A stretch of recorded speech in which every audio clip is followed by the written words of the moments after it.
Bring on razzle and friggin' dazzle, everyone. Hello! Welcome back to Live from Sideshow New York Con. I pointed to you for New York. New York incarnate. Literally, if New York was a person. Hey. Unfortunately. Welcome back, everyone. It is day 4.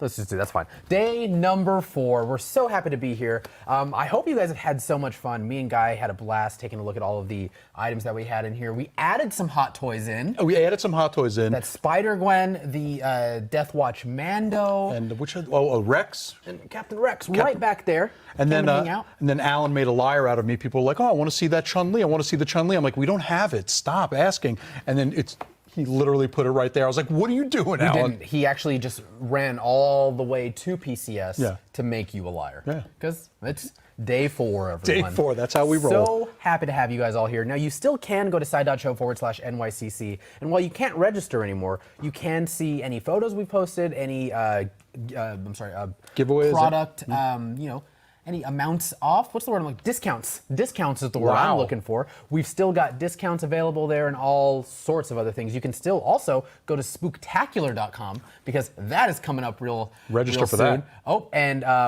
Autumn said, please don't say those words because Spooktacular is coming up and we've still got to plan it. Yeah. How does that plan look so far back there? Almost done. Almost done? Almost done. Yeah, just got to fill in every blank page. So what are we doing today? So today... Oh, me? No, me. Today, we're going over today's... We're doing real great on day 4. You would think that we had it practiced by day 4, but we sort of reverse our professionalism. So we're going over today's giveaways that we had and are having. We are taking a closer look at the PCS Ivan Drago 1/3 scale statues, crush you. Then I get to interview Anthony Adams from... PCS, and then you get to interview Katsupine. Yes, yeah, I'm very excited. Or did I say that right? Or was it Katsupine? It's Katsupine. It's like, as a New York guy, I should know. It's a Katsupine. Like the pasta. Like a pasta. Sorry, Katsupine. And then we are going over this awesome art print collection, the meme art print collection. Yeah. We are not allowed to do it. We're bringing in Amy to do it. But we get to look at her do it and pretend we're doing all the work. And then and then we're gonna have do I read that out loud? Camera's there, Alex. I know. I see the camera there. But I see where the cameras are, but do I read that word out loud? I mean, sure. Yeah, it's on the notes. That's okay. Not, we got surprise trivia. Surprise, everyone! Surprise. So up next, we're going to start talking about those giveaways. But first, let's take a little look at anime at Sideshow.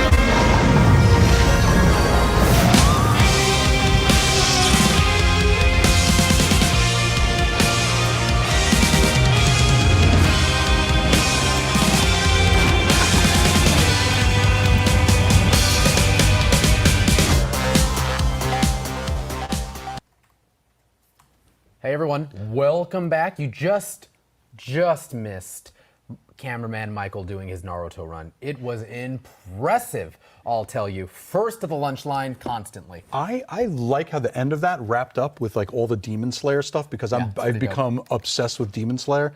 So. You will not stop recommending it. Yeah, I will not stop recommending it. It's a great show.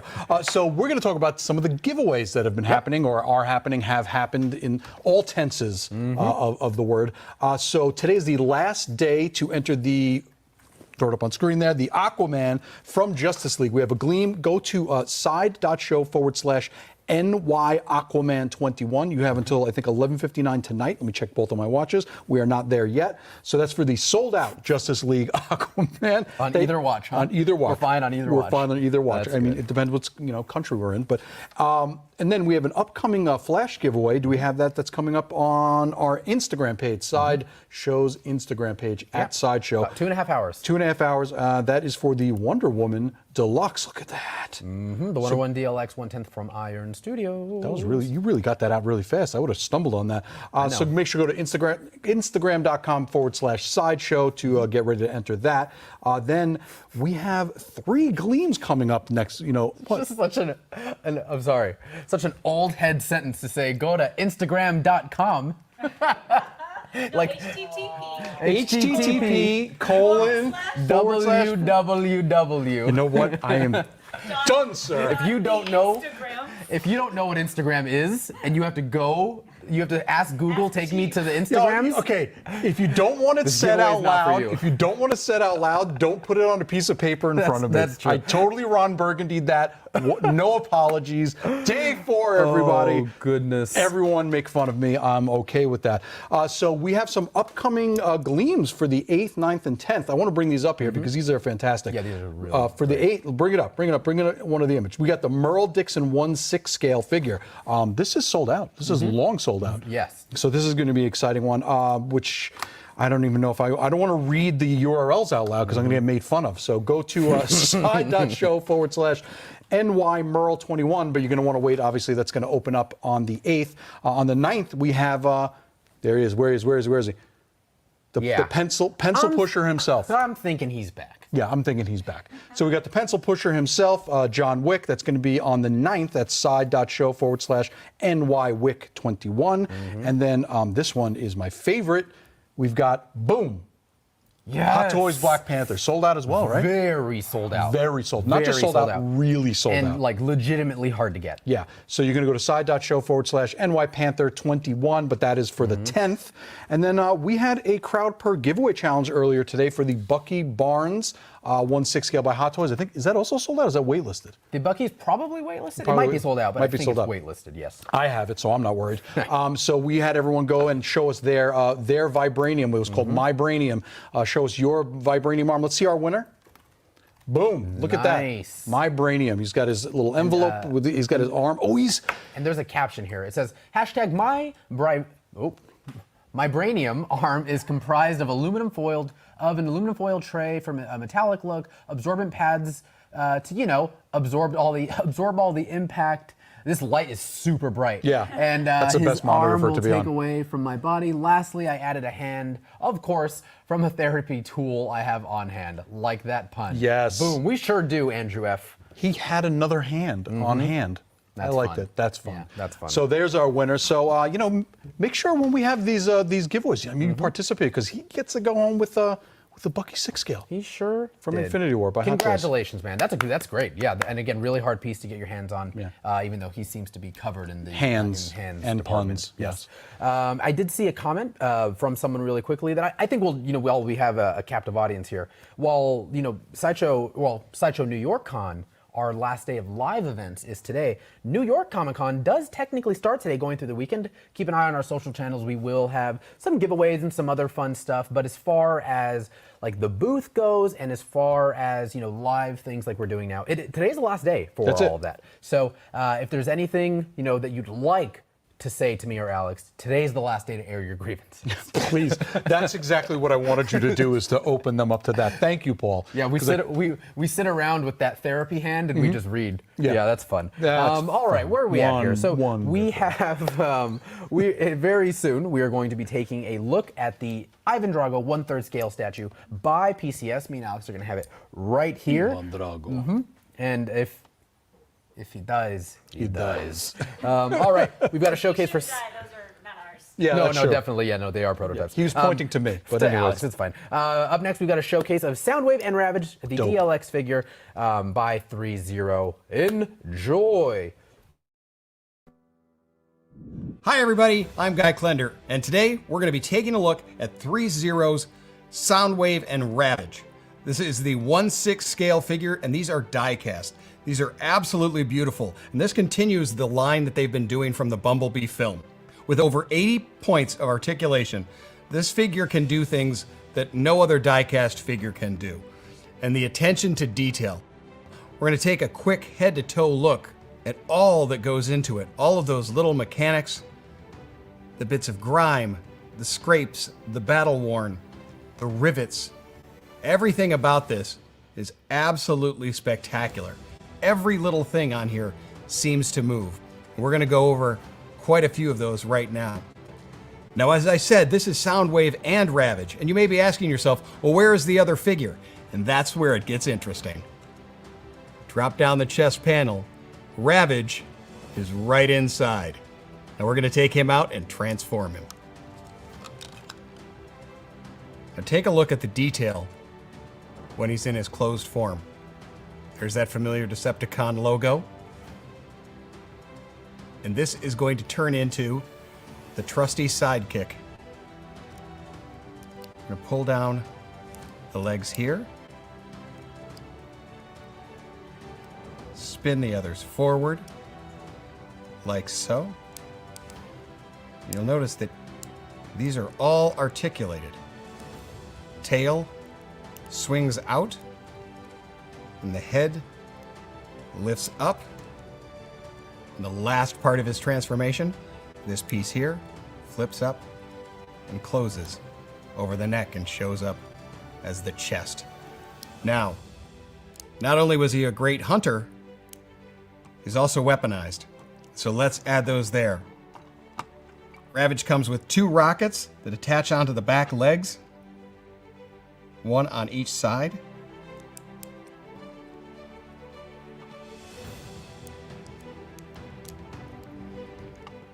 And then his scanner right up here on the front.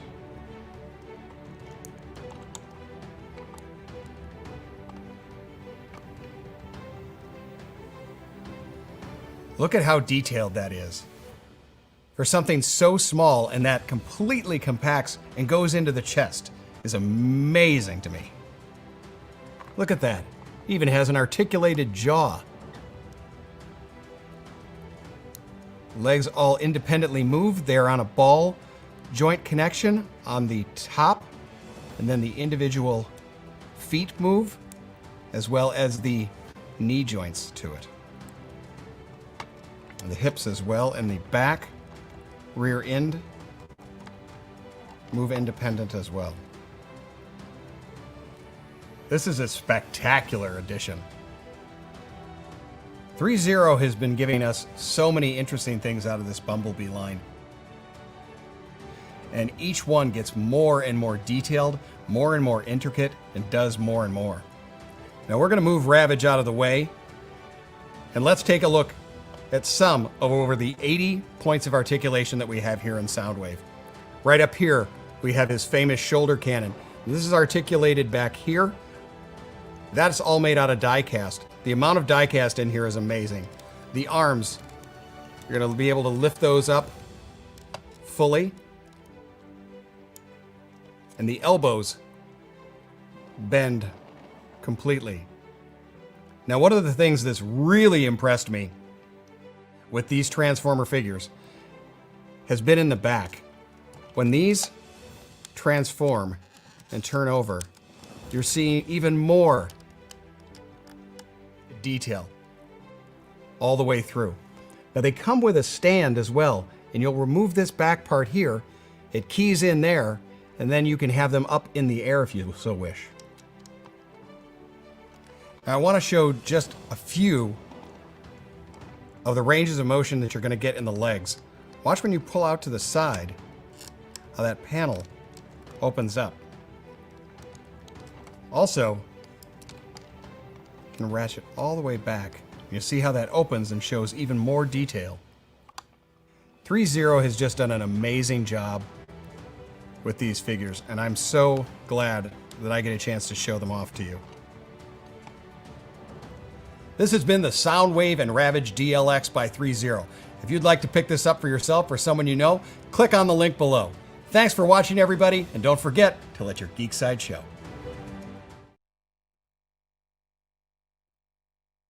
All the puns are beating me.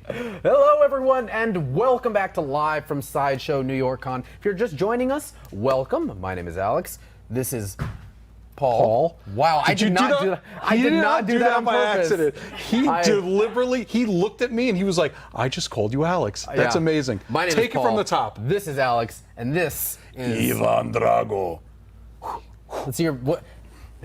Yeah, I don't think he's worried. No, he's not. Wait, I have to do it like this, right? You put one hand like this, and then you make the angry jaw. So this is the 1/3 scale statue by PCS. Of course, this is the Ivan Drogo. Again, 1/3 scale statue. We did show you guys the other one. It is the Siberian Bowl. That is like the yellow colorway. Is that? I don't know if that's the same. It's a reverse colorway where this Yeah. is mostly red with the yellow accents. That one's yellow with the red accents, and the base is really cool. But we're talking about this one now, so I don't want. Every time I look over, I feel like I'm going to fall off the stage. But this thing is fantastic. First of all, you could see, I'm 5'11", and I know this is not whatever with the stage, but he is tremendous. Yeah, he's huge. This is 1/3. This guy is massive. I just want to spin him around a little bit just to show you some of these little details. First of all, look at that face sculpt. Yeah. That face sculpt is terrifying. That is so on the point. official haircut of bullies. Yes, I love it. absolutely. And I love the way his hair spiked up because it looks legitimately gelled up. Yeah. I mean, you would know. I would You're know. a hair I specialist. literally just wake up and it looks like this. Wow. Yeah, he looks insane. That is Dolph Lundgren. I also love, me and Alex were just talking about this beforehand, the boxing gloves itself, just look really cool. It's really hard to see here, but there is a little tiny bit of detail inside the glove almost, it looks like. Yeah, can we, what, if I spin this around slower because I'm making myself nervous. And you can even see the Las Vegas, Nevada 89109 made in USA. That's actually on those box gears. Yeah, see it? So there's actual lettering on there. You can see it very carefully, Michael. I'm gonna write. I mean, that's gonna be some massive zooming, but you can see it. You can read it from at least up close. That is so cool, and I do love the effects that are done on it with the folding of the leather around his fingers and such. It's pretty cool. And I mean, I know people have come to know and love what PCS does, but this is of course a mixed media piece. These are cut and sew shorts. Yep. That is insane. These look so good. And then to show off the versatility, you've got sculpted, Fully sculpted. boxing shoes. Yeah, boxing boots? shoes. Boxing shoes. Are they boxing As two shoes? professional boxers, we know exactly We what they're would called. know, yes. But this is all 100% sculpted, so Boxing galoshes. boxing That's the word we were galoshes or looking for. boxalashes. Nope. Let's go with the first one. Let's go with the first one. So Yeah. yeah, these socks that have a lot of really small detail. It looks like it's fabric. This is all 100% sculpted, and these tassels, I'm afraid to touch it. Can I just? I am. Yeah, I mean, go Okay, nuts. very, but, very I mean, lightly. Fully sculpted. I look at, I'm even up close, I'm looking at them and I feel like they should be moving. And even the laces, fully sculpted. It looks so good. And all this molded leather, oh my God, look down here. All the molded leather has sort of not wear, but sort of a imperfections. small amount of weathering Right. on it because these are relatively new boxing galoshes that he's wearing, and you can see it. And again, one of the things that we'd noticed, again on those PCS Vampirella and the Lady Death, is the creasing in the movement. There's very subtle, small movement in each of these pieces, and you can see the creasing in these. And if you want to see maybe a little bit more what I'm talking about, Michael got a pretty good close-up shot on the Lady Death, the creasing there. It looks and awesome. her gloves and the boots. Yeah, but this is, if we can look at these boots, oh man, that's as close as we can get too. But look, here, you can see it right there. Look at that, the creasing as the foot is bending. You think that's as close as we can get? I'll show you. This is why we got to thank Michael for everything. He's awesome. But yeah, these PCS pieces. He zooms. If he zooms, he zooms. Do you want to go through all of our bad? No, it was bad. No, it was really bad. We had a whole thing. Yeah, but I can't get over the face, especially the eyes on this thing. And then the anatomy and the musculature on the back here, it's insane. I'm guessing that's what just yeah, I was gonna say I'm guessing that's what it looks like because I have none of those muscles. I don't even know where they exist. are you supposed to have those? Yeah, I'm what does it look like on mine? You're not supposed to have it's those. just round. He's got a pretty good cut. Look at that. Look at that haircut. Yeah, that's another thing I love about it. And I think we brought it up right in the beginning, but this is the crazy thing. And this is I don't recommend doing this, but they sculpted the depth of his ears. There's no just surface there. I feel like if I had a tiny Q-tip, I could put it in his ear. Yeah. It's very realistic. And Where are I 1/3 Q-tips at? Yeah, and there I know you you guys can actually see it right there a little bit with that light hitting it. Look at that. that. Yeah, the inside of the ear, the depth in there. You're right. It looks great. They have a really killer sculpting team over there that really pays attention to that details. And I'm the weird one who's obsessed with these things. I can look inside of his ear holes. Like you did with PCS's Wolverine. With the Wolverine, I'm oh my gosh! I can see the back of his tongue. I can see. I see his uvula. I see Wolverine's uvula. And so shout out to Terrible. PCS for paying attention to all those things that they don't even need to pay attention to. Yeah, it looks insane. I feel like a crazy person for getting into some of the Well, things. you are. You are a crazy person. Let's And bring then- this little proximity piece over. Yes. So he also, like when you order this, it also does come with, like as Alex mentioned, a proximity piece. And Michael, here fine? Yeah, it's good. So this is the jacket that I believe you can probably maybe at some point. I don't know if you can, I don't want to promise. I don't know if you can put it on him or not. But it does come with this really awesome stand, and this is his his boxing jacket. His boxing jacket? Cardigan. His boxing cardigan. I was going to say, because if these are boxing galoshes, then what is this? Yeah. I'm gonna get dragged for that. And then, yeah, again, the colors Again, cut are and sew. wonderful. See, this is like actually cut and sew. It looks so good. And it's the same style of material, that satin feel to it. And like, again, I'm afraid to touch it because I'm afraid of ruining anything. But yeah, this is the classic colors. And especially if you're a fan of this is probably everyone's favorite Rocky movie, especially for the time growing up in the 80s watching these things. And this is just reminiscent of that feeling of watching this movie. Yeah. The Italian Stallion versus Ivan Drago. I mean, he looks awesome. And then, you can sort of see it a little bit too. Maybe if we can zoom in a little bit more on Ivan here. Again, all like the vein, there's like you can see his like veins. I don't have those, so I don't think I have veins. That's how inhuman I feel standing next to this statue. I'm like, I don't even think I have veins. You do, I promise you. Yeah, I mean, you can see them all there. And again, look at the skin, like the skin creasing, like right there, just showing movement again. And I forgot is that he's from Siberia and he's got a better tan than I do. Yeah, yeah. But no, this is a great piece. Seen. I feel seen. I feel seen. Yeah.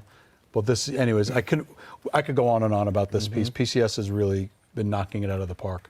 Yeah, I mean, yeah, seriously, he looks super great, man. Like, and then I love also the consistency with this piece, and then you also have the Siberian Bowl. Siberian Bowl, which is the yellow one. It's over there. You guys can take a look at any of the booth tours that we'd had, I believe, as of Wednesday, and today we looked at it a little bit more. I am so terrified. I know. Every time I spin this, I'm terrified I'm going to knock it over and break it. I'm not allowed to touch anything ever. And the whole break, you break it, you buy it. Like I'm not ready. We didn't even really get into sort of the base here. The base? The base is textured, like it actually feels like a boxing ring, like the canvas mat. Like the mat, of the boxing ring. Yeah. I think people were holding their breath to see what we were going to call that. Yeah, the ring blanket. Mm-hmm. The ring blanket. The yes. ring quilt. The boxing quilt. The boxing quilt that's on the floor that they box on. On the floor of the box. It's a sensitive. Yeah, and it's got like that traditional. All of those patterns that you would know and love from the film as well. Yeah, that carry into like the design here and the design on the back of the jacket, as well as sort of making it as uniform as possible. Yeah, any of this stuff that, especially it harkens back to the that 80s Soviet coloring that you would see in both TV and movies. Ooh. Yeah. Like even on I just noticed, even after spinning this 100 times on the back of his boot, this is a dope. I wish they would sell these boots that I could just wear. Look at this right in the back here. They probably do. I can buy these, like these Ivan Drago ones. Yeah. I'm like, give me this. You'll look exactly the same. And you could say that line now if I go to the shoe store that sells them. If he buys, he buys. There we go. We finally got a pun. That is so cool. You can get a snack after. If he fries, he fries. If he fries, he fries. Come on, guys. What are we doing here? We're having fun. Let's hear your best Ivan Drago Yeah, impression. let's hear your best Ivan Drago impression. All right, again, this is the 1/3 scale statue. Ivan Drago statue by the incredible PCS. And speaking of PCS, this gentleman, this wonderful beard of a man here is going to be interviewing Anthony Adams, who works over at PCS, and he's going to be talking about Rocksteady. We're going to be bringing Rocksteady up, and you're just going to be getting to know him a little bit. Again, you guys know and you love PCS, but this is where you're going to get to see a little bit of the mind behind the molds. The madness and the minds of the madness behind the molds. Minds behind the molds. A lot of M's. A lot of M's there. So, thank you guys so much for watching. I believe this is up for RSVP, side.show/Ivan Drago. And I do think if the Siberian Bowl one is not up yet, it will be just RSVP. We'll let you know. Side.show/what's new. We always say, just hang around there as well. All right, so we've got a quick video. It's the Mr. Freeze Sideshow Labs. Someone is in that. I know that one. Someone's in that video. Mr. Freeze. Mr. Freeze. It's in the title. And then we've got our interview with Anthony from PCS. Rob, don't freeze, hit it.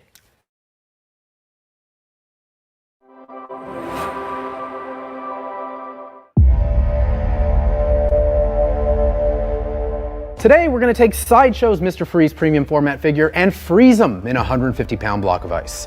Then we're going to thaw him out and see if he makes it out in one piece. Now why are we doing this? B-roll.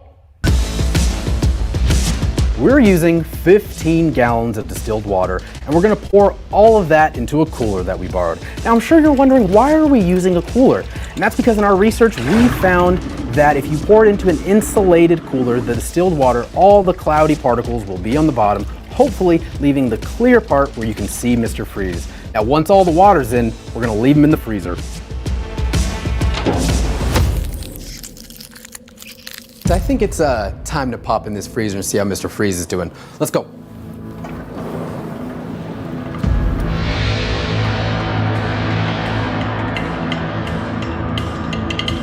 There is definitely a Mr. Freeze premium format in here, fully encased in this, and the expansion from the water has actually started to shift this.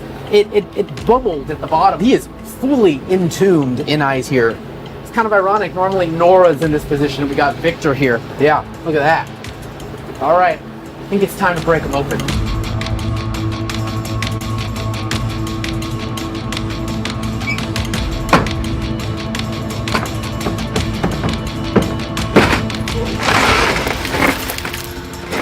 Well, wait, hold on. Oh my god, that's a good day.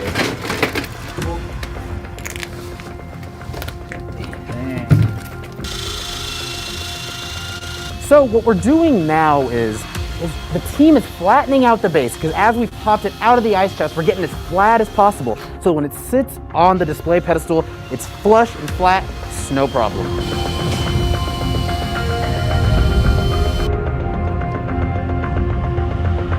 So we have started the melting process here. We've got 1, 2, 3 heaters really trying to break Victor Freeze here out of this block of ice, but what's really gonna do the job is this fan over here that's gonna hopefully focus all that air right here and break the Sideshow premium format Mr. Freeze figure out of this block of ice nice and evenly. I guess we'll find out.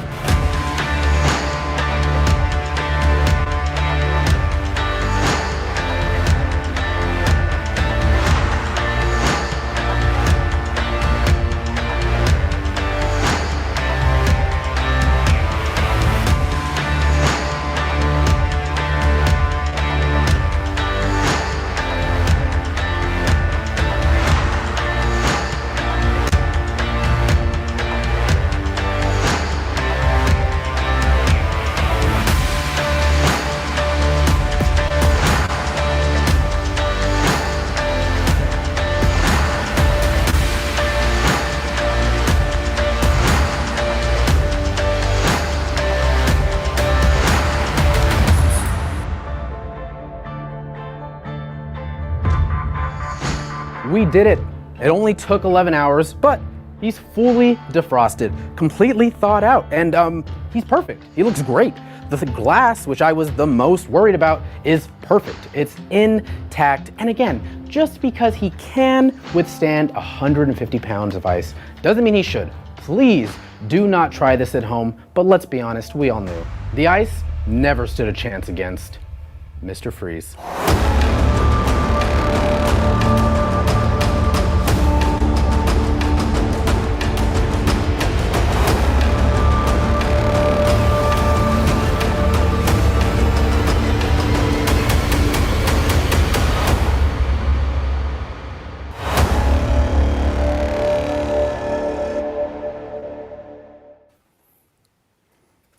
You know, I just want everyone to know that Paul gets to do all of the cool things. They never invite me over to do any of that. But how cool was that video? But I got something cooler. I am going to be speaking to Anthony Adams from PCS. Anthony, jump on screen with me. Let's see you here. Hey, how's What's it going? going on? You prefer Ant or Anthony? Anthony's fine, either one. Anthony's fine, perfect. All right, so first of all, I just want to say that I'm sitting next to one of my favorite of all time Teenage Mutant Ninja Turtles characters right here in the flesh. I can't even handle this. So what's going on? Anthony, introduce yourself, right? So for those who may not know you, introduce yourself, what you do at PCS and, you know, your day-to-day. Yep, yeah, no problem. So for those who don't know me, I am one of the owners of PCS. also the CEO, CFO, creative director, a couple other roles inside of that as well.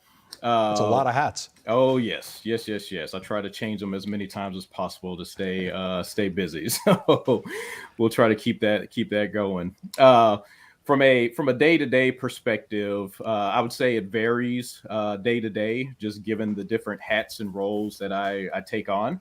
From any given day, I mean, I could be working on invoices to sales to distribution to looking through a new contract for a new license, working with licensors on going after new licenses. And then also from the creative side, coming up with our schedule on what products we want to do, what characters, what licenses we want to go over. I also handle our concept designs for our statues. So I'll work directly with our artists to come up with the concept designs for the different statues that we do. But with that said, I'm not a dictator. And what I mean by that is I'm not the type that's like, this is what we're going to do and this is all we're going to do. I like to get input from my team as well as the community as well on what we do. So every design that I work with on our artists for our concept, I always run it by my art director. We usually sit down and review it. We go over how this would work from a production perspective. And then also just from a coolness factor, any changes we want to make. So like I said, I'm not a dictator when it comes to design and creative side. It's always a team effort on everything that we do. And you sound like a bunch of real geeks, you know, you sound like, because from what I see of the statues, and, you know, not just Rocksteady, we went over the Ivan Drago, I mean, some of the other pieces that we've had at the show, like you guys are clearly have a passion for the licenses, and that must be a really exciting thing to get another license that you love. But like, you know, let's talk about that passion a little bit. I mean, like what's your super fandom? And I know you've definitely grabbed some of your super fandoms in here. Yeah, I would say, so for me, I'm a fan of, we're all collectors at PCS. We started off as collectors first. So we love what we do and what we put out. From a license perspective, one of the mottos I try to instill in the team and then just as PCS period is I try to find not just nostalgia. So when you think about old school cartoon, your 80s cartoons with your TMT, we used to do Masters of the Universe. We have the Transformer cell shading, looks just like it's pulled straight from the cartoon. Oh, I absolutely love. But then also your action heroes, your movie stars, etc. But not what everybody else is doing. Our kind of mission statement, and we have a couple of them. One of our mission statements is to find the hole, find the gap, and jump into it. And what I mean by that is do stuff that other studios aren't doing. I don't want to just keep giving collectors stuff that's already out there. So a good example is the Jean-Claude Van Damme statue we did, right? So I've been wanting that one since I first bought the company back in 2017. One of the main reasons is there's 0 Jean-Claude Van Damme statues in the market at all. Exactly. Yeah. So that's one of the things we try to do is try to do stuff that not every other statue company is doing currently in the market. And that Van Damme sculpt is so killer. And you had the 2 different outfits, right? You had the Muay Thai one, and but that face sculpt is so crazy that like I was doing a face swap on like an actual scene from the movie, and I was like, it looks exactly the same. It was crazy. Yep. And we got that same reaction with our WWE line as well. So when we first rolled out that Ultimate Warrior with the launch of the line, I mean, licensors, my friends, my coworkers, and my other job, everybody's like, "Is that a picture of Warrior?" No, that's our statue. Yeah, that was so dope. And then, I mean, Macho Man, we showed off at the last con, and Hulk Hogan. I mean, such a killer sculpt. It takes me back. It takes me way back, and I'm sure it does for the fan base as well. Oh, yeah. Which I want to talk about. So speaking to your social media presence, because you were talking about how you like to engage the fans, like how big of an influence do they have in your social media and your fan base in what you create? Yep, I would say we're probably an anomaly when it comes to a statue or even a company, period, to where I would say fans probably have a 50% or more input in what we're doing. So I'm always online, engaging with our fans on what licenses they would like to see. Because again, we're fans as well. And I don't want to put out something that our fans, our PCS family don't want, right? I want to put out something that that people are grabbing for, what they want. But that's not just from a licensing or a character selection perspective, but also our design. So a good example would be, actually, I got a couple good examples. One good example would be our Rocky that we've done. We got some feedback from the community that they would like to see some changes to the portrait, right? So, and we agree. So with that, I think I've paid either 4 or 5 different artists on that portrait since our first pre-order, because everyone that came back, and we haven't even shared all of these yet. Everyone that came back, we were like, it's still not there. It's not exactly Rocky Stallone just yet from the late 70s. But we finally got one that we like, that we're getting produced right now. And we're going to share that with the fans. We actually want to share the factory sample, not just another prototype. We actually want to show the actual factory sample on that one. Another good example of input, and we keep our ears to the street, and that's across different Facebook groups, forums, everything. So another good example is the Wolverine that we just did, the 1/3 Wolverine.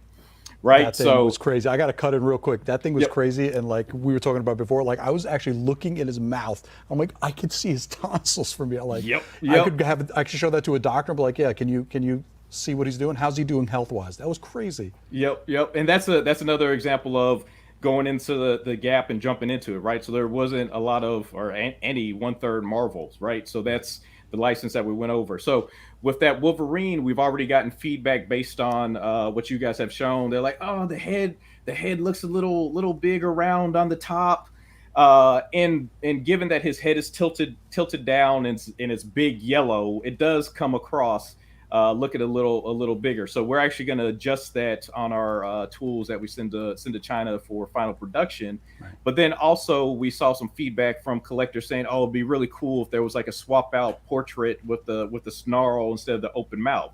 So guess what? We're going to go ahead and include that for free as well as a swap out. So that's the type of stuff that we do. We like to listen to our fans, our PCS family, our PCS mafia, and kind of make what they want. So that's the fans definitely have a big influence on what we do. So I'm just putting this out right now because I'm going to be the only one requesting this.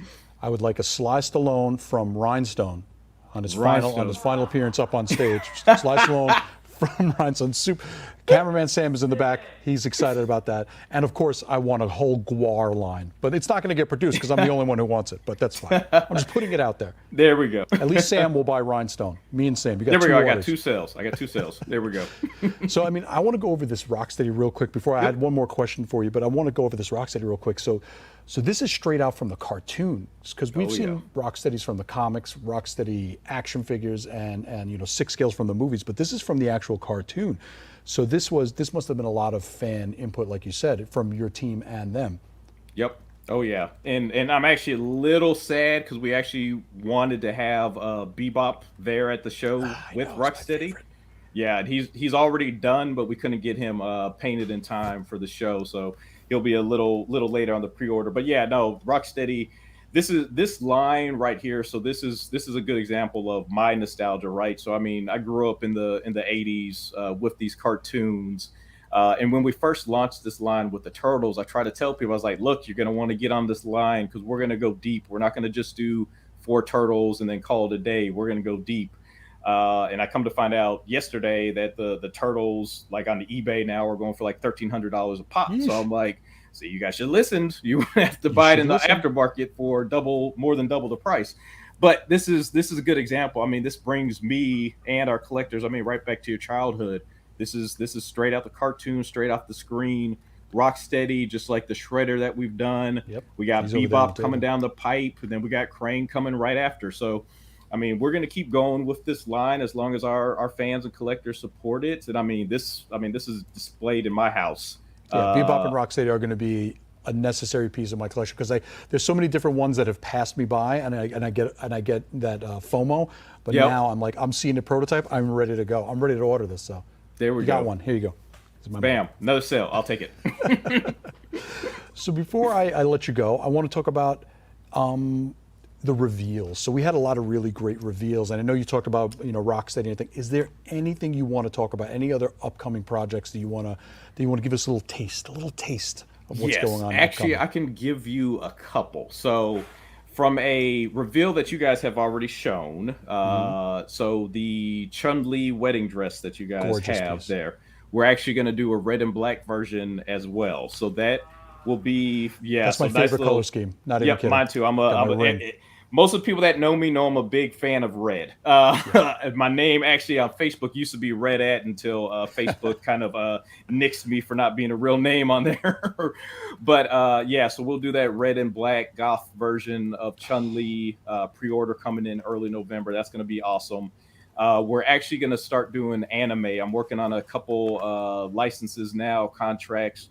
I would love to say which ones, but I don't want to jinx them until the ink is dry on the paper. So we got some anime coming down the pipe.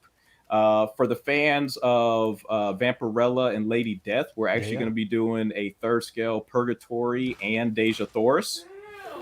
So me and Sam are very simpatico in our tastes, and we both like just bugged out. Like you just said, did you see Sam and me were screaming?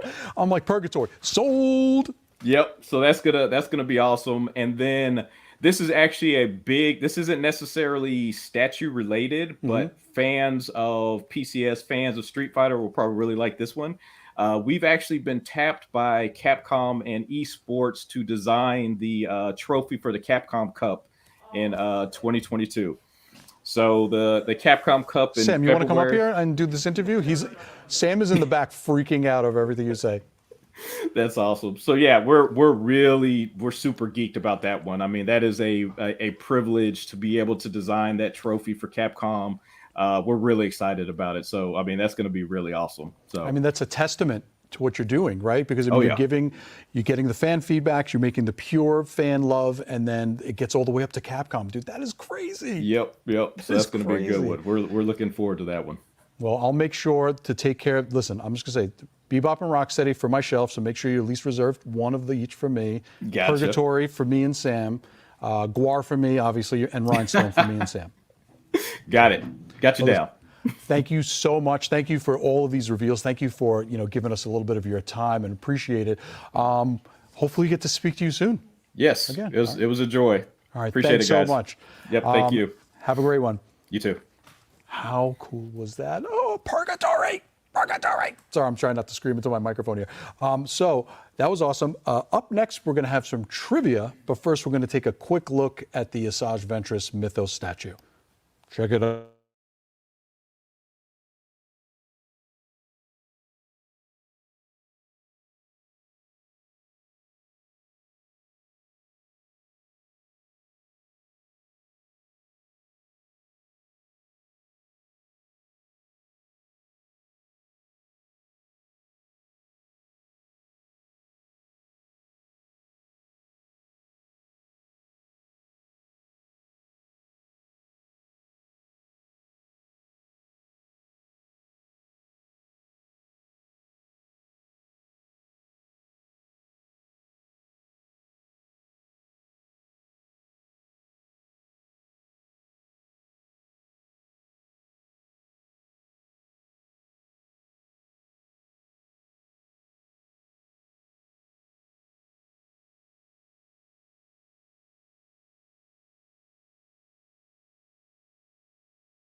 Hey everyone, welcome back. We went from the 1920s silent films to like the talkies. Here we go. Hey, welcome to the talkies. Let me just say that an interview with Anthony Adams from PCS was insane. I do love, though, one thing that people don't know, maybe I'm peeling the curtain back a little too far, is it's pretty quiet on set when he's doing the interviews, and then you just hear Sam and Alex simultaneously erupting. Yeah, it's pretty funny.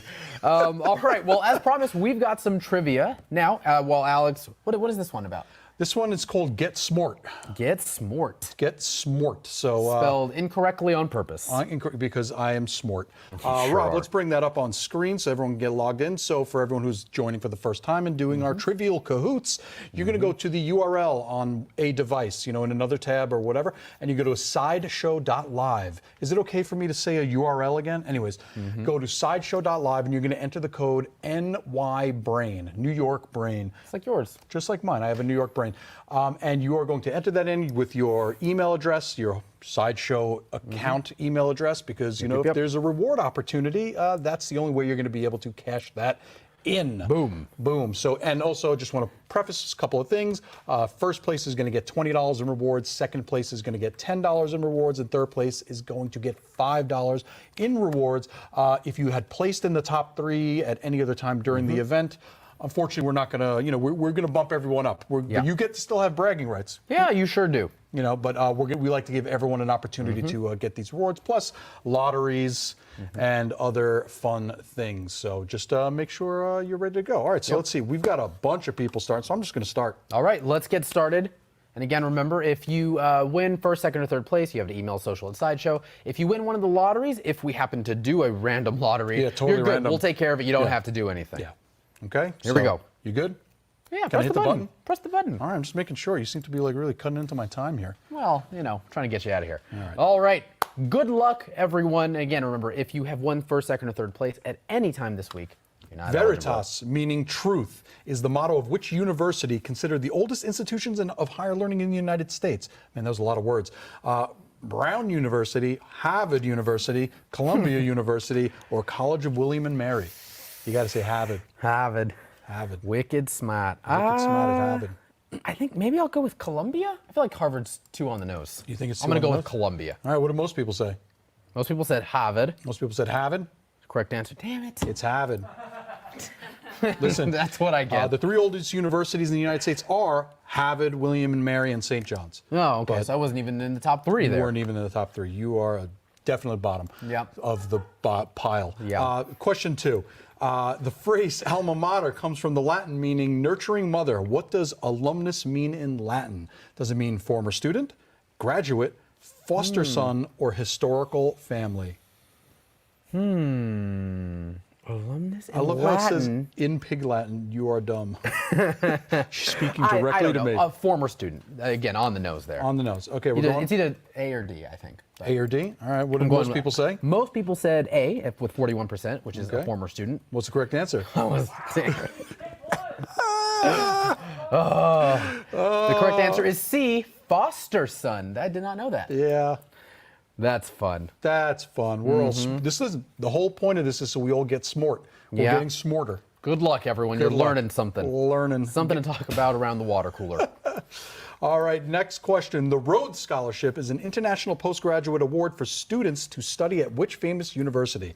London School of Economics, Sorbonne University, University of Oxford, University of Strasbourg. I just noticed The GIF? the gift. I'm going to go Jesse. with C, University of Oxford. Shout out to Jesse Dawn once again for that GIF, because I'm being surprised by them. What's the most answered answer? Oxford. Oxford? C, got one right. Look at me, Nice. getting smart. Getting good. You're getting great. All right, question number 4. The town where Massachusetts Institute of Technology is located shares its name with what British university, the second oldest in the English-speaking world? Cambridge, Eton, Oxford, or St. Andrews? I think I'm going to go with A, Cambridge. You going with A, Cambridge? I am. Man, I can't even breathe after saying all those words. I was like, and we go. Okay. You're just reading, man. I know. Well, what did most people say? Most people said A, Cambridge. The correct answer is A, Cambridge. All right, and it says Oxford is the oldest university in the English-speaking world, but the University of Cambridge was founded in 1209. Nice. Okay, All let's see how everyone's right. doing. I want to see if we can flip that.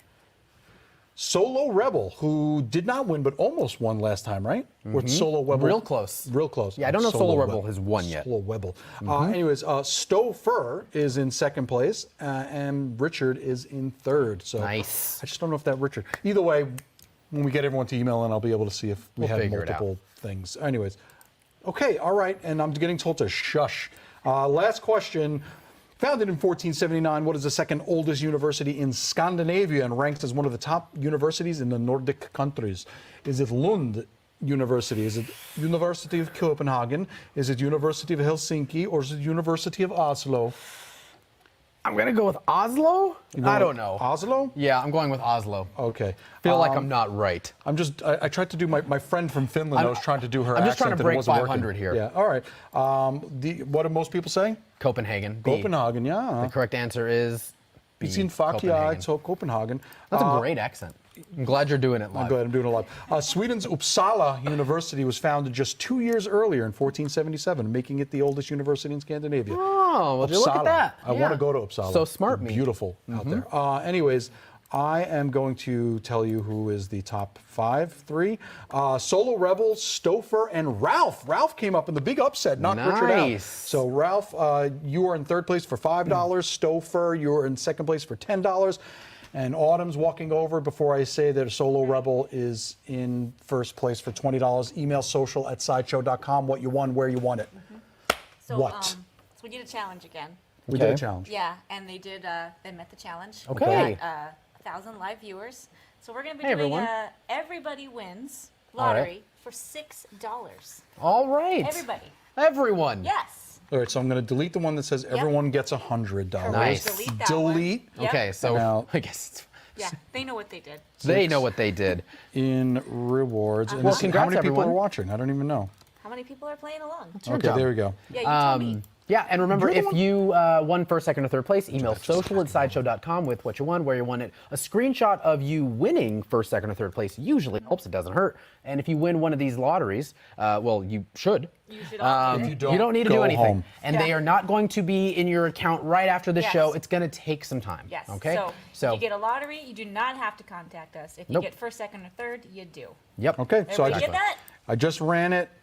As long as you have your Sideshow email address, you do, you do, you do, you do, All you right. do, you. No, I need to go through all 1,800 of them. You do, you do. Okay. Great. Next. Well, All right. yeah, congrats to everyone. And again, if you just won that lottery for everyone, you're good. We've got your email. Just hang out. We'll maybe get it in, the end of this week, next week at some point. But coming up next, we've got the incredible Katsapene here, calling in live to just hang out and talk about how wrong all of your trivia is. Yeah, just to really let you know. Yeah, sorry. But we've got the incredible, I think this is what? Million view video. Yeah. This is the behind the scenes paint of the Harley Quinn premium format figure. Gorgeous. Enjoy. My name's Katsapene, and I will be painting the portrait to our Harley Quinn premium format figure. So let's get started.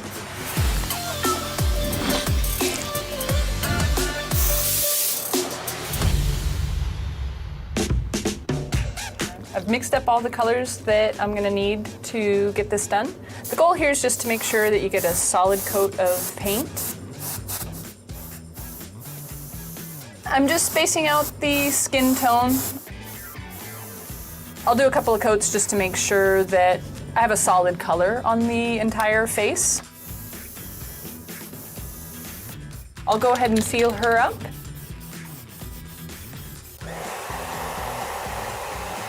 We're going to start in with some washes and sponge stippling to add a little bit of texture to the skin. Usually I'll start with the blue, mostly because it kind of mimics your own body where you've got the blue underneath in your veins. And then just a little moist sponge. But it really does leave a little bit of a stain. But sometimes if too much comes off, I'll add a second layer. Mostly what you're just going to see is a slight change in the skin tone where there's more blues in there. Now that I've got the little blue speckling sealed, I'm going to go in with a little bit of yellow and basically do the same thing. Just take my brush and do a little wash. You want to work kind of quickly so you don't end up with any pools of color.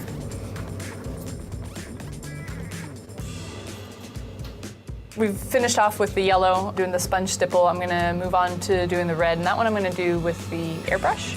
So I'm just going to lower the pressure on the compressor really, really low until I just get little speckles coming out of the airbrush. This is just gonna go all over to begin with, and then I will go a little heavier in certain areas, like her ears, around her cheeks. The next step is to add the white speckles. So this is really what's gonna give her that sort of powdery white skin feel. Well, she has this really pale white skin. It should feel like it's an actual skin color, not just that she's dead. And so you don't want the grays in the shadows, you really want more of the skin tones in the shadows. It's always interesting how much the pinks come out once you have that white on there. So now comes the fun part. We gotta do the makeup. Yay! I'm just gonna start with her eyeshadow. She's got kind of a smoky black eyeshadow, nothing too dark and heavy, but just a little something that frames the eyes and kind of makes the white of the eye pop. My technique is just to build up the paint rather than to have to try to figure out how to remove it later. Probably from here, what I'll do next is just block in the eyebrows. So I have a tiny little brush. Just put in tiny little hairs. Again, because the eyebrows and the hair really tend to frame the face and show you kind of what you're working with and you know where you need to go. Okay, so from here I'm just gonna paint the blush.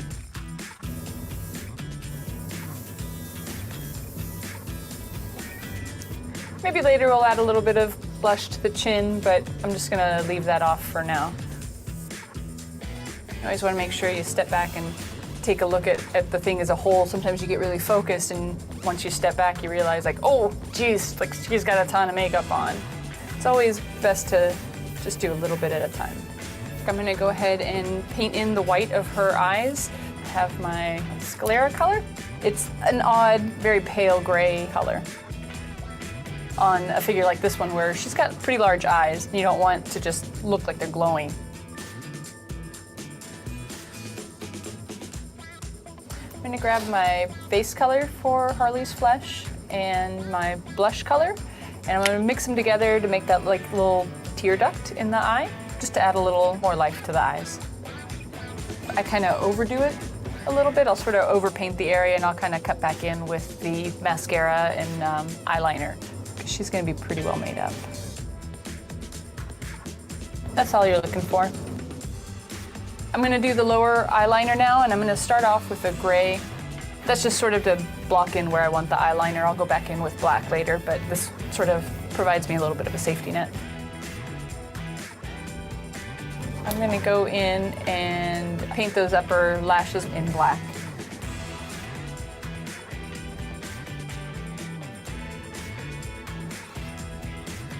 I just have to be a little careful doing the eyeliner because you can really reshape the eye from how it was sculpted. So you want to be a little bit aware of what you're doing and how it's affecting the shapes of the face. There we go. Now that the eyeliner is done, I'm going to move on to the lips. At the end, she's actually going to have this really dark red, almost black, so I'm going to airbrush over this with black. Right now, it's really just about making her lips symmetrical.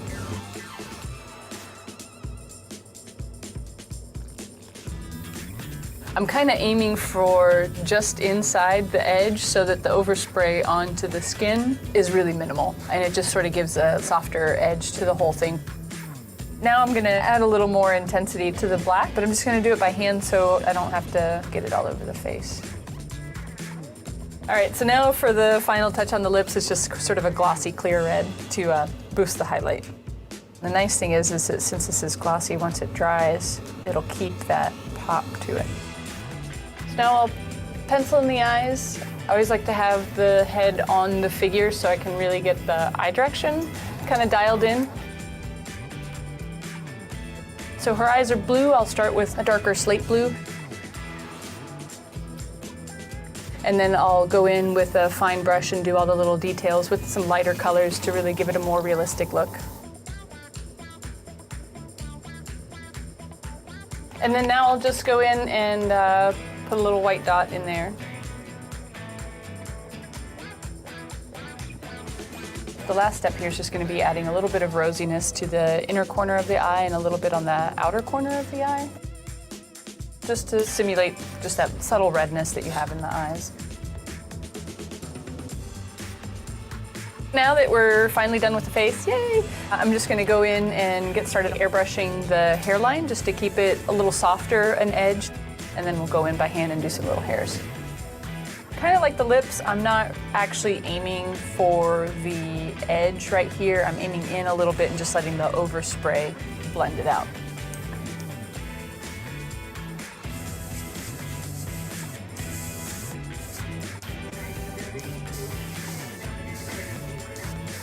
That's it. That's all I wanted, is just a little blending around the edges. I'm actually going to go in with the shadow color for her hair and paint in some thin little wispies.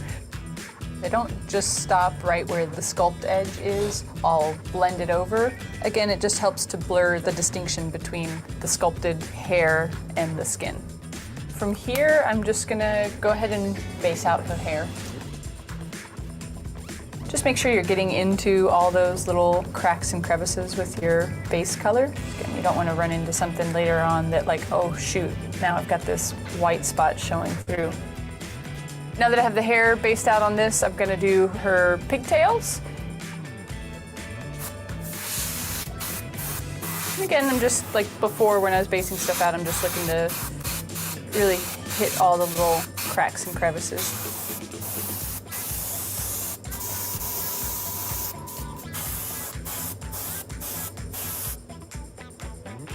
So the hair's all based out. We're just gonna throw in some highlights. To do that though, I wanna put the head on the body just to make sure that I'm putting the highlights in where the lighting is hitting her.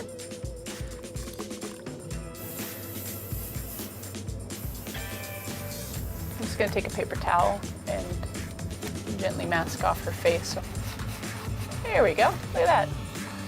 Hair in particular is one that's hard to paint because nice hair has a nice sheen to it, but you can't really just put a satin finish on the hair because you end up having the satin in the crevices and then the light hits that and they sort of blows the whole thing out. It just doesn't feel quite right. So you want to go in and essentially fake that hair sheen. So you can see this top one where I've put in the highlights as opposed to this one where it's just the base color.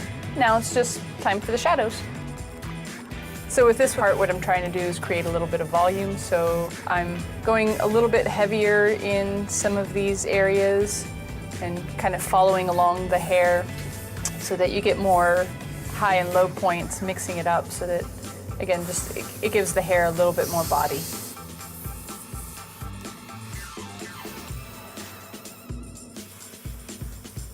There we go.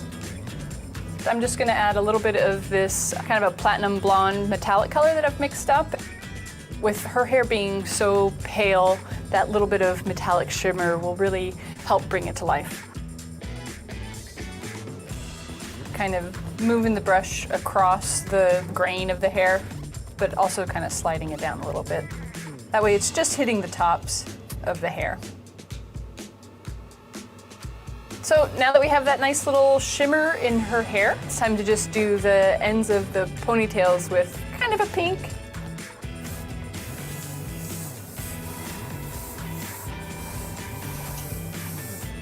The nice thing is that as long as I don't go too heavy, it'll keep some of those shadows and highlights that we put in earlier. All right, red's done. I'm gonna move on to the blue.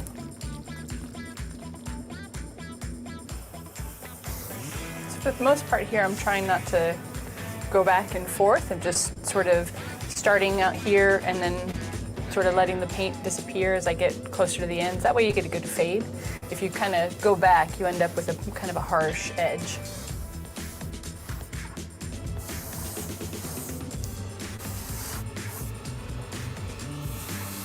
So I'm gonna do a little bit of a wash in the hair, in part just to get into some of these little areas in here, in the little crevices that the airbrush wasn't quite getting into. It'll sort of darken up the color a little bit. I want it to look a little disheveled, so I'll have some like little streaks and stuff.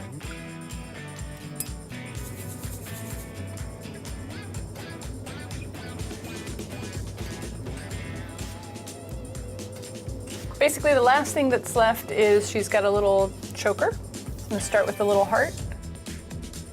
Black covers over just about anything, so I'm gonna start with the red, and then I'll probably just use the black last. Starting with the edge, and then I'll fill in the rest.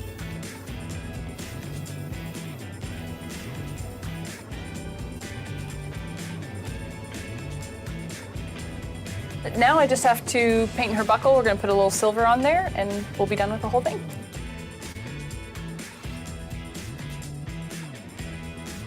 So there's your Harley portrait all wrapped up.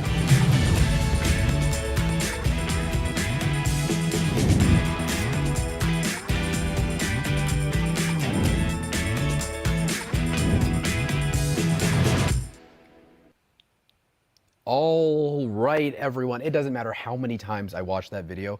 It is never short to make me realize I could never do that, ever. Not in a million years. But someone who can do that is someone you just saw. So please give a huge online or digital round of applause for Kat Sapene. Hi, Kat. Hi. How's it going? It's going well. How are you? I'm good. Hanging in there. You know, one of the things we thought would be funny right before this is someone in the live chat said it would be funny to watch that video and then have us in the studio come back trying to do what you're doing. We'll follow along, yeah. Yeah, you know, paint by numbers sort. Yeah. No, that's yeah. I always think about that sometimes with those videos. It's not really it's more of a process video than a here's how to video, you know. It's right. you know, I don't know that you could really follow step by step and get the same result. But you have done the how-to videos as well. You've done one or two for our like how to paint series over on our YouTube, sort of our behind the scenes. So you guys can check that out, Sideshow.com/YouTube. A lot of you guys are on YouTube, but we are here to hang out and talk to Kat. So, you know, one of the reasons that we mention that is because like you make it look, I mean, you've been doing it for a while now. I mean, how long would you say like you've been painting? I mean, professionally or not even professionally? No, mostly just professionally. I mean, I was never a good enough illustrator to be doing like, you know, your more traditional painting. Right. So I've been painting toys, collectibles, that sort of thing for since '99. So 99. 22 years. Wow. So that was even time. Oh yeah, so quite a while. I mean, almost. And how long have you been with Sideshow painting? So I've been with Sideshow since 7 years, since 2014. It just flies by, doesn't it? It does. I mean, hell, the last 2 years have flown by. Yeah, definitely. You know, so one of the things, I mean, we were mentioning, we were kind of chatting backstage, is that like people are finding this video literally every day. I mean, it's got millions of views across all these channels, and I think one of the reasons that particular video resonates so well is that you do, in fact, make it look so seamless. You make it look so easy. So I'm curious, you know, you said you've been painting for a while. How would young Kat starting to paint, like how would you approach that video? Would you study it, you know, feverishly, or are you super competitive and you want to just be better than that video? It would be both, basically. Okay. I mean, you know, it all starts with recognizing that like, okay, right now I can't do that. But there are little elements and little nuggets in there of information that you can take and apply to what you're doing and how you're doing things. And, you know, like I would probably be studying the video, like looking at the paints and seeing what was used and trying to figure out all that stuff out. And just with the end goal of like, I can't do that now, but I will do that and I will be better. But I'm on your heels. Yeah, I got this. Yeah, I mean, one of the things that, you know, the people in our chats, like anytime we show that video or anytime we're fortunate enough to have any of you guys on the show, is they're like, what are they using? Like, what are the tools? What are the tricks of the trade? Which I think you've gotten into in maybe some of those how-to videos a little bit. But I mean, what's your go-to setup? Like, what's your day-to-day setup? Oh.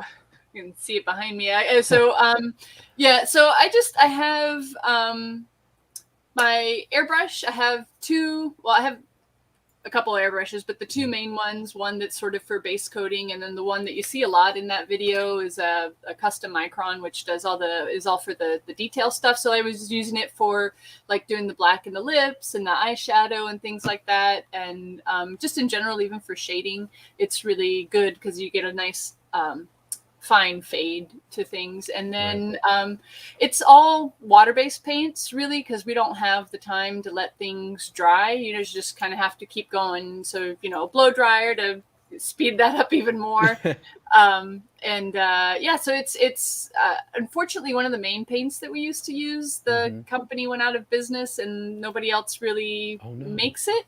It's called cell vinyl. It's actually used to be used in animation. It's what they used to paint the old animation cells when it was all, you know, done by hand. That's a really awesome paint that you just can't find anymore. So it's mostly just acrylic paints. Yeah, I mean, and it looks great. I mean, I'm lucky enough to be here next to the Rogue maquette that you worked on as well. And, I did. And I'm looking like Same at her face. Yes. And it looks great. And I'm curious, I mean, so when you've got the entire, you know, statue, to paint. What do you find yourself spending the most time on? Is it like you just love painting faces, you love painting armor? Is there a piece of these statues that you just love? I love all of it. Every Right. bit of it brings a different little something to troubleshoot. Like for that one in particular, it was the base and trying to figure out how to make it look like the danger room and how it was transforming, so that like kind of where it's organic and realistic, but clearly she's sort of breaking up the danger room, and so it's that illusion is starting to fall apart. And so it was trying to, part of the interesting thing about that one was trying to figure that out. I always love painting faces. I like to really find the beauty in each of the faces and not try to just like go with like, okay, here's the standard of makeup and just go to. I really try to bring a lot of expression into the face, like and just because to me that's it's the first thing that people look at, in particular with a female statue, is the face. And so you want to have as much of that expression as possible in that face. And then also for me, it just kind of gets me motivated when painting the rest of the statue, because I generally start with the skin and the face. Right. It just kind of is like, okay, this is the feeling that we're going for. This is and then trying to carry that through the rest of the statue as well, is just, like here she's being kind of coy, but she's also, she's tough. It's Rogue. Yeah, it's very, she's got like this beautiful like smug look, like you have no idea what's coming towards oh, you. you're gonna mess with me? All right. In my home. I love it. I love all of the various expressions that you can capture, and I'm curious, sort of touching on that expression really quick. Do they change? Like when you're painting them and you're working on these protos, are you like, oh, I have this in mind, I want her to convey this look, and then as you're painting it, does it change over time, or are you pretty like, I want a smug or coy look, and you stick to that? Yeah, it is something I kind of have to figure out what it is at the beginning. And so I'll take some time to look at the statue as a whole. And then I've also, by the time I'm starting to paint it, I've spoken to the sculptor and the art director, and, I've got an idea of overall what they've been going for in the whole piece to begin with. And so part of my job is to help continue to convey that. I don't, by the time it gets to paint, you can't just be like, oh, I'm going to do this, my own thing with it. But meanwhile, the statue, they've been trying to aim for one particular goal, like be it comic book, more realistic, or, a fight scene. And so you're trying to stick with that and see what you can do to enhance that. And a lot of times, most of the times the expression is sculpted in. And so it's a matter of just sort of looking at the sculpture and figuring out, like, if I move her eye direction a little bit, like off to the side, how's that going to change? It's a lot about the eyes. How does eye direction change things? How does makeup change things? Some of the female figures are a little bit more made up, and some are a bit less made up, and it really, that has more to do with the character themselves. Like you're not gonna. There's certain characters that just aren't gonna, be made up to the nines. It's definitely got to be, that balance of also pulling back, because it's also, sometimes the lack of expression can say a million things. Yeah, absolutely. Yeah. So it's just sort of finding what fits. Right. Yeah. And clearly you have not missed yet. So whatever you're doing, it's working. They all look great. Don't say that. I know. I'm so sorry. You're jinxing it. It's a wood base here. I'll knock on the wood here. So I am curious, because, in that, that was unusual, that your entire process is being filmed for millions of people to see, I would assume. So I'm curious, just a couple hundred, so. It is not. You got 1 million new best friends. There you go. So I'm curious, normally if you weren't doing, this type of interview and you were working and you were in the zone, what are you doing? Are you like complete silence, podcasts, heavy metal, ska? What are you listening to? It depends. Most of the time, if I know what I'm doing, I've got a direction in mind, then I'll listen to like books on tape or podcasts or things like that. That's generally the bulk of what I like to listen to. But then it comes to like on that one, on the Rogue statue there, is I was working on the base and trying to figure out what what needed to happen. How am I going to achieve this? Then I usually, when I'm here at working from home, then I can just turn off the music, silence, and then just sort of talk to myself, like kind of work through it, just talking out loud. Oh, that's a first. You know, we've had the pleasure of you know, having Richard Lung on, Casey Love, and they're all like, no silence, never. Oh yeah. So that's very unique to the show and anything we've done. Where, you know, normally they're like, no, I don't want to be alone with my thoughts. Yeah. No, but that's it. When I'm trying to figure something out, that's kind of when I need to be alone with my thoughts, but I also need to speak them out loud to hear them in a different context. My mom used to make fun of me all the time growing up because she'd be walking by and she'd be like, "What are you doing?" I was like, "Oh, I'm just doing my math homework," but I'm like talking out loud. And she's like, "I thought you were talking to somebody." No, as a fellow talk out loud type of worker, I totally understand. Yeah, I can't do that at work because obviously there's other people, so I'm just sort of mumbling to myself or whatever, you know. No, but I mean, I totally understand. I couldn't even imagine like the level of, you know, so you start with this. I mean, I'm assuming you have maybe the mold or whatever you've got, but like, it's like for me, it's okay. I like paint by numbers because I start at number 1. But where does someone who is a professional painter like yourself, where do you start? Like, do you start with like the big broad strokes colors, like the greens, the yellows? For me, it depends on. So when I started, I learned that you start with the lightest colors, and most of the time that's the skin and the face. Right. But then you get characters like Emma Frost, where she's got a lot of white, and so you might start with the white. But generally, I'll start with the skin and the face.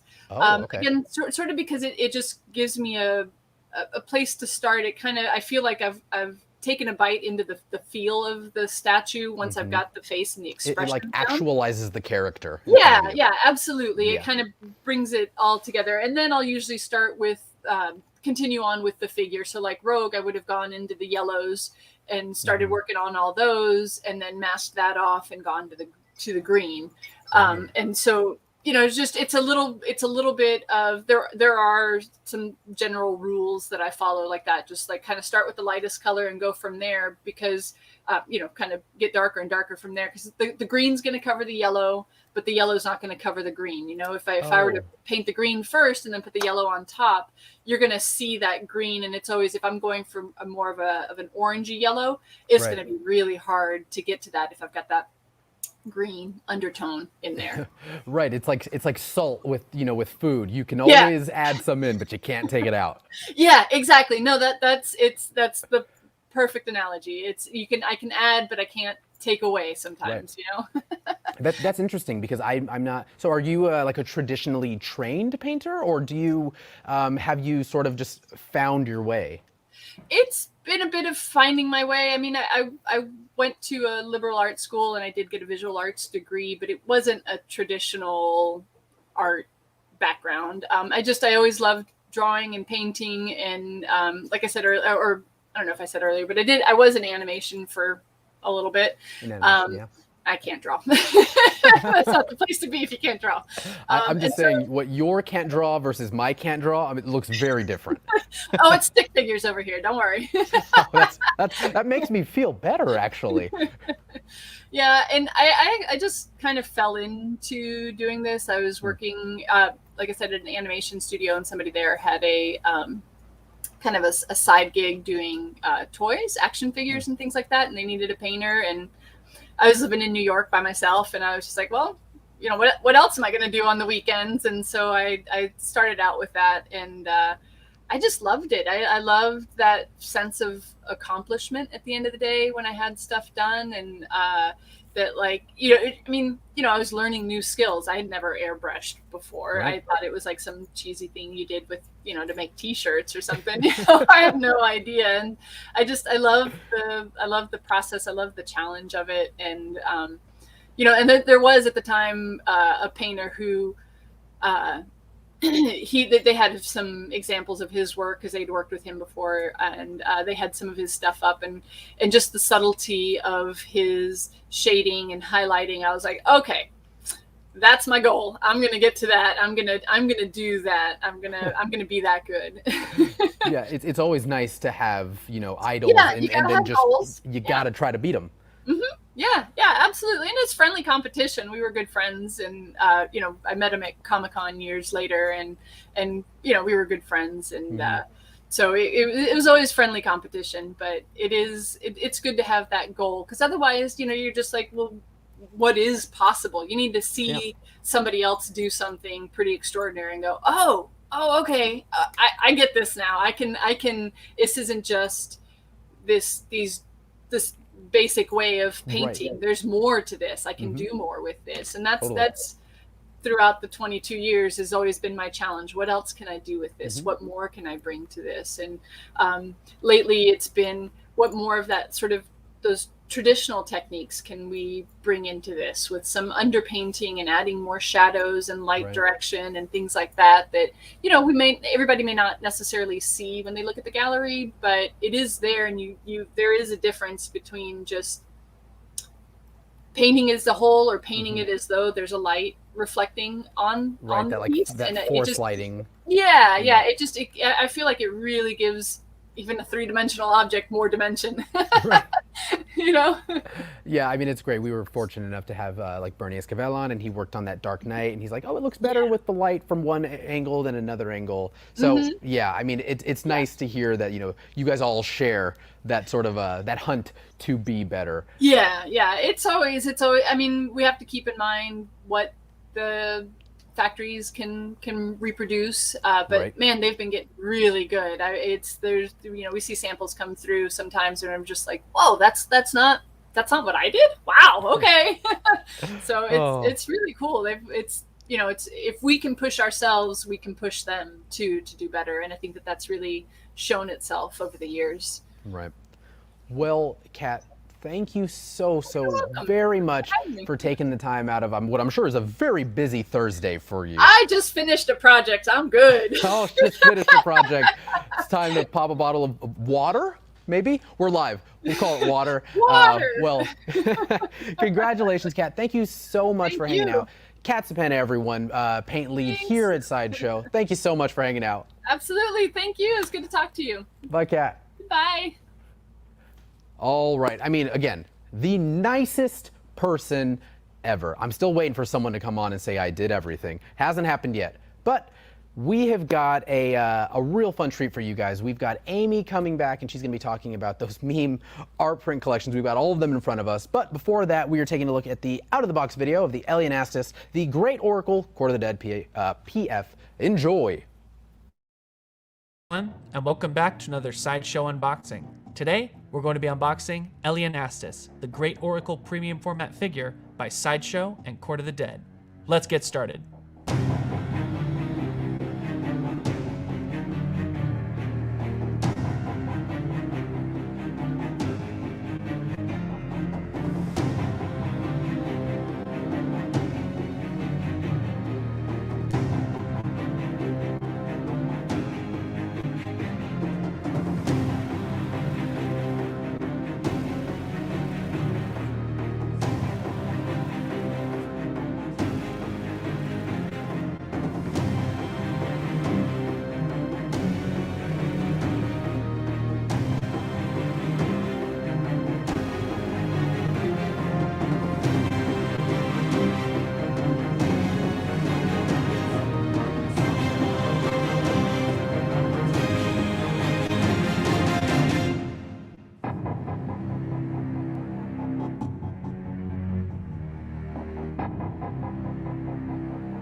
All right, guys, that was Elianastus, the Great Oracle Premium Format figure by Sideshow and Court of the Dead. Thank you guys so much for joining us today. And remember, rise, conquer, and rule.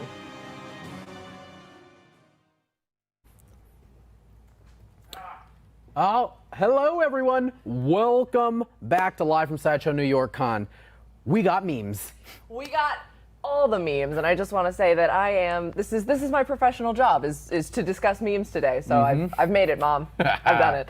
We're paying rent. This is the best collection. We are so Sure excited is. to have these here. This is by Ukiyo Memes. This is an artist who takes famous internet memes and turns them into the ukiyo-e style of Japanese painting. Now we have two versions of each of our releases here. We've got the natural canvas editions and then the woodblock editions. We've got a couple more canvases we can show you guys, but there's a lot up here. I'm just going to start with a little bit of background. For those of you who may not be familiar with the Ukiyo-E movement, it was a time in Japan's history during the Edo period in which the merchant class, which was considered low on the social status, they had a flourishing city, and merchants became wealthier and they got to indulge in theater and the pleasures of life. And so a lot of the traditional depictions of these woodblocks and these paintings were kabuki actors and geishas and landscapes, and ukiyo means floating world, which was kind of thought as, elevated but also a little bit frivolous. Right. And so ukiyo-e is pictures of the floating world. And so now we've got the modern hedonism of internet culture, the elevated humor of internet culture, It sure is. and blended with that classic style. That's why I just adore these pieces. This is elevated. This is elevated culture at its finest. And we do have all of these available for pre-order on our website. Let's jump in. We've got this really cool canvas set here. There are a couple of these that come in pairs, and you guys are seeing the woman yelling at cat.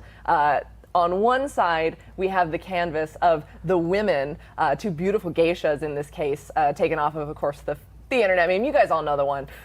And their text says, seru seru, which loosely translates to sail, sail. This is based on the version of the meme in which the cat then, it's those signs that say like S-A-S-A. Oh, right. So the cat says sasa rere, which is sasa lele, not sail, sail. And we've got the Look at it. classical style. Yeah, look at that beautiful dinner recreating that image perfectly. Now these are on a natural canvas, and typically the canvases that we use in the art print program are usually like a white, but this has the more natural canvas, like a khaki color to it. It gives a little bit of additional texture to the image, but these prints do still use the certified archival materials that we have access to for the print program to really make these things long lasting. I mean, these will last as long as internet these memes memes themselves, yes. Yes, and then you guys can see those do come with the hanging hardware installed in the back. We also have woodblock versions of these. These are great. These are fun. Not only can you hang them, I'm going to actually turn this one around so you guys can see the hanging hardware.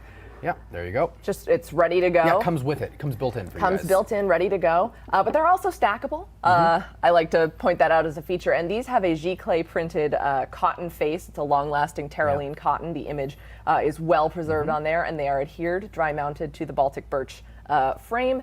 And again, archival varnish to keep them protected in your collection. Now, up next, we've also got this other two-print set. We've got Long Cat and Tagnol. Of course, the yin and yang kind of the internet cat culture. I love how many of these also feature cats. I know, it's so great. That is, of course, the Meme classic. lords. And these ones take place in an idyllic Japanese countryside, and the Long Cat print says, long cat is long, and all is well in the world. And then the Tagnol says that I believe it's the light coexists with darkness, and so shadow coexists with flame. And of course, we see the inverse. Goodness. And when these two shall meet, then we will experience Cat in a Rock, according to the deep and fabled lore of this internet meme. All I'm learning from this is that we approach internet memes very differently. I took a college course on the language of internet memes once, so no one's doubting that. I'm a meme scholar, if you will. And then finally, we do have two individual pieces from two other very famous memes. Right here, which one is this? We've got, this is Now I Am Not Doing It.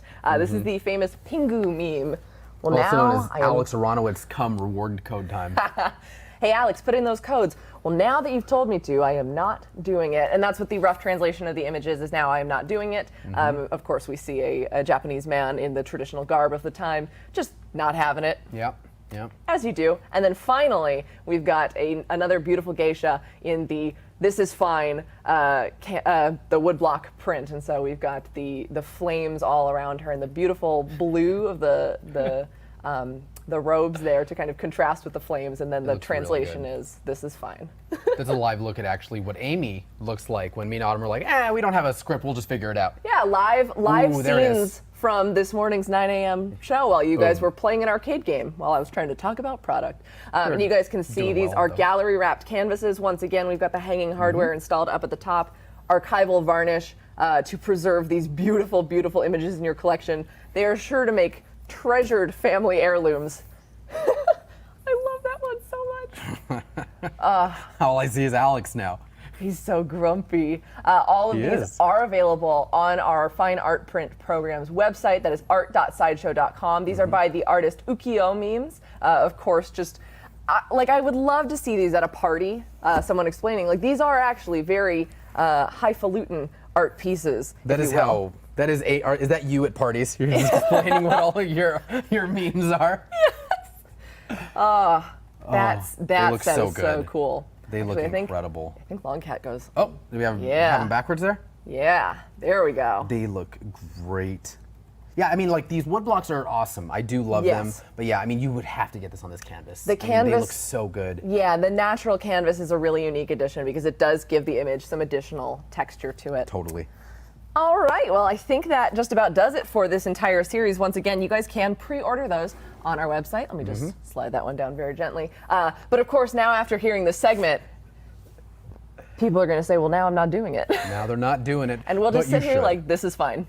This is fine. Just yelling at them. Bring home these meme prints from Ukiyo Memes today. You can check that out, again, on our website, art.sideshow.com. All right. Well, thank you for having me on to, again, always a pleasure. Thank you for memes. Autumn bullying you to come do this again. We appreciate it. No, I asked. I was like, please, please tell me no one else is talking about me. I took an art history course. I took a memes course. I you was were born for this moment. Well, speaking of moments you guys were all born for and you are waiting for, we've got Trivial Cahoots coming up. And okay, Alex, I see what the theme of it is. That's fun. But before that, we've got a 360 video of the modern version of the Thanos statue. Enjoy.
Born for this moment. He was born for it.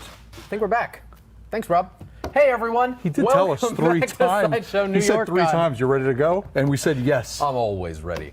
Camera ready. Let's, boom, camera one. Hey, everyone, welcome back to Sideshow New York Con. It's time for some Trivial Cahoots. And again, a huge thank you to Amy Chase for coming in and spreading some meme knowledge. That's great. Dr. Meme. Yeah, literally took classes on this stuff, of course, because it's Amy. Why It's not?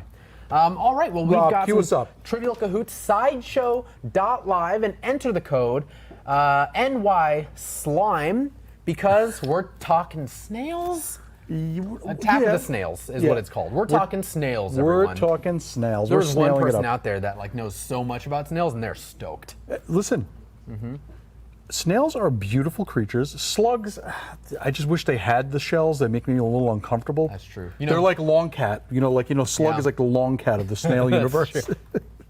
Who's the one from Futurama? Slugs McKenzie. The one he's got to take his glasses We've off. just invoked Rob with Futurama. All right, everyone. Sideshow.live. That's where you got to go. Enter that into your browser, and then use the code NYSLIME to get in. And remember, when we do this trivia, first, second, or third place, $20 for first, $10 for second, and $5 for third place. If you have won first, second, or third place in any of these trivias, you are not eligible to win first, second, or third place in this one. Or, I mean, this is our last trivia. This is our last trivia, I think. You're not eligible to win it, but who knows? We may have some lotteries. You are still available for that. But you can still win first place. You'll get some bragging rights, but we're just going to bump the next person up. We're going to be like, thanks for that money to give to someone else. Exactly. Paying it forward. Yeah, you're like Robin Hood. Yeah. All right, so we got a bunch of people joined in. We got a bunch of people watching. We're doing good. And I'm just waiting for Autumn to crash into here at some point. All right, I'm going to hit play on this thing.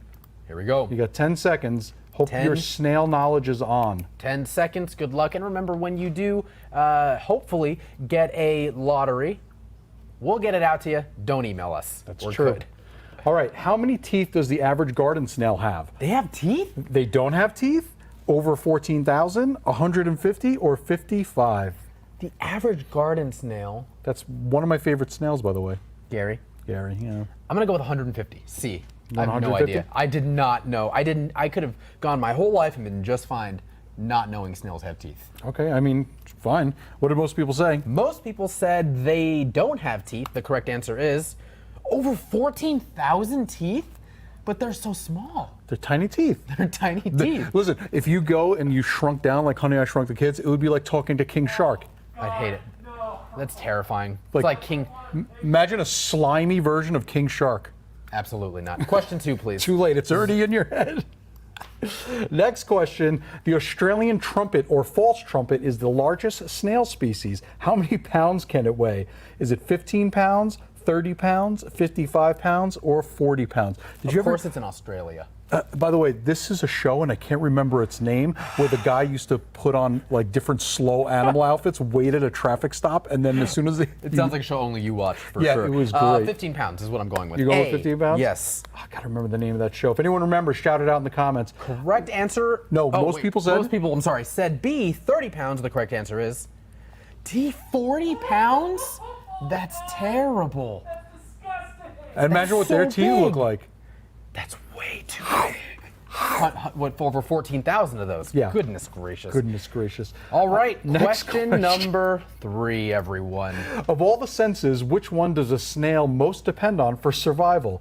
Is it sight, smell, hearing, or touch? I love this GIF, though. It's a great GIF. Jesse Dawn Cowan. Let's see. She's gonna get hired to do GIFs one day. It's gonna be great. Oh, I don't know. Maybe hearing? All right, I'm gonna I guess don't we'll know. find out. Maybe hearing? I don't know. I mean, not that I know any of these, but maybe it's that one. What did most people say? Most people said D, touch. The correct answer is B, smell. Wait, did I get that right or wrong? I don't remember what I said. You said hearing. Ah, no.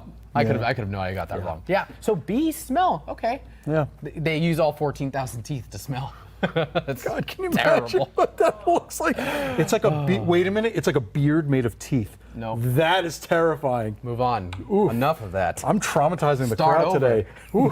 Question 4, everyone. This snail uses venom-filled, harpoon-like, hollow teeth to take down its prey, and its toxin can be deadly to humans. What kind of snail is it?